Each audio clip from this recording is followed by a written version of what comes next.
हम बड़ी जिम्मेवारी के साथ हमने कहा था हम जीरो टॉलरेंस की अप्रोच में चलते हैं। हमने पिछले बार जो विसंगति आई उसमें जो हमने राधा कृष्णन कमेटी गठन हुई थी, पिछले 25 और 26 दोनों साल हमने राधा कृष्णन कमेटी को शब्दशः इम्प्लीमेंट किया।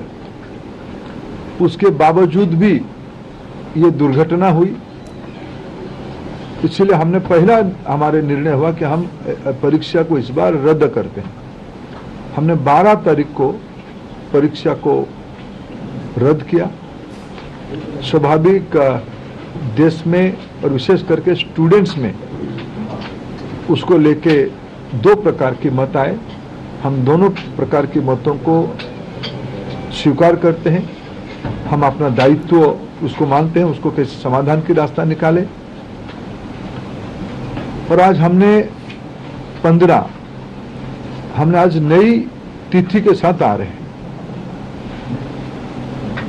लगभग आज से 1 महीने से थोड़ा 1-2 दिन के बाद नई परीक्षा होगी। हमारी अप्रोच वही रहेगा, हम zero tolerance to malpractices. ये एक लंबी लड़ाई है परीक्षा माफियाओं के साथ जो एंटी सोशल एलिमेंट अभी तो टेक्नोलॉजी के समय में एक नई चुनौती बढ़ रहा है। विभिन्न प्रकार की सोशल मीडिया हैंडल से भ्रमात्मक तथ्यों को रखा जाता है, गुमराह करने की फिर कोशिश किया जाता है, फिर री-नीट की हम लोग एग्जामिनेशन तोड़ सकते हैं, इस प्रकार की व्यवस्था को खुली चुनौती दिया जा रहा है। ये सारे को ध्यान रखते सरकार ने तुरंत सीबीआई को काम सौंपी है। सीबीआई ने त्वरित कार्रवाई शुरू किया है। इस बार सीबीआई तह तक जाएगी, कहां वो कमांड चेन पे ब्रीच हुई है। राधाकृष्णन कमेटी को पूरा पालन करने के उपरांत भी कहां वो ब्रीच हुई है, उस ब्रीच को मेरा पूरा विश्वास है सीबीआई के ऊपर। और जो संबंधित एजेंसी उनके साथ काम करे, सरकार की पूरी माइटी, सरकार की पूरा नेतृत्व, सभी विभाग उसमें से गंभीरता चीज को लेते हुए, शीर्ष तो नेतृत्व उसकी लेके खूब दायित्व लिया है, चिंता कर रहा है। हम इस बार माल प्रैक्टिस होने नहीं देंगे। जो भी दहशतगर्द घूम रहे हैं उनको मैं आपके माध्यम से विषय रखना चाहता हूं। आने वाले एग्जामिनेशन पे उससे निवृत्त रहे, नहीं तो उनको दंड भुगतना पड़ेगा।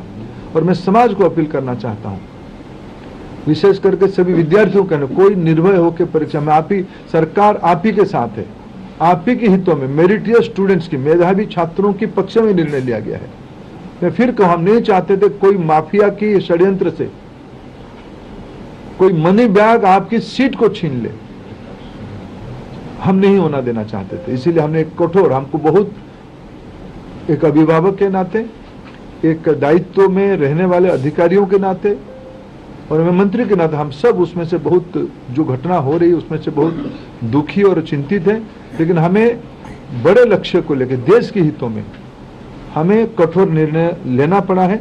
हमको छात्रों को भरोसा सर्वोपरि है। मैं फिर 2-3 जो सुधार अभी इस बीच में एनटीए की पास और मिनिस्ट्री के पास और मेरे जैसे व्यवस्था तक अनेक सुझाव आए हैं, अनेक सुधार की सुझाव है। और सुधार मैं मानता हूँ एक कंटिन्यूअस विषय है। सुधार कोई अल्टीमेट नहीं होती है। सुधार जो हम ओपन माइंड में, एनटीए उस विषय में अभी तो एनटीए बहुत योग्य व्यक्ति के हाथ में है। हमारे सचिव की बहुत अनुभव भी उस विषय में है। मैं मानता हूँ हमें एनटीए को सुप्रीम कोर्ट की आदेश कारण एनटीए बनी है। एनटीए हर एक साल 1 करोड़ बच्चों की एग्जामिनेशन कराती है अमूमन। एनटीए और निर्भुल हो, एनटीए में जीरो एरर हो, जीरो यानी जीरो एरर हो, ये हमारी दायित्व है। और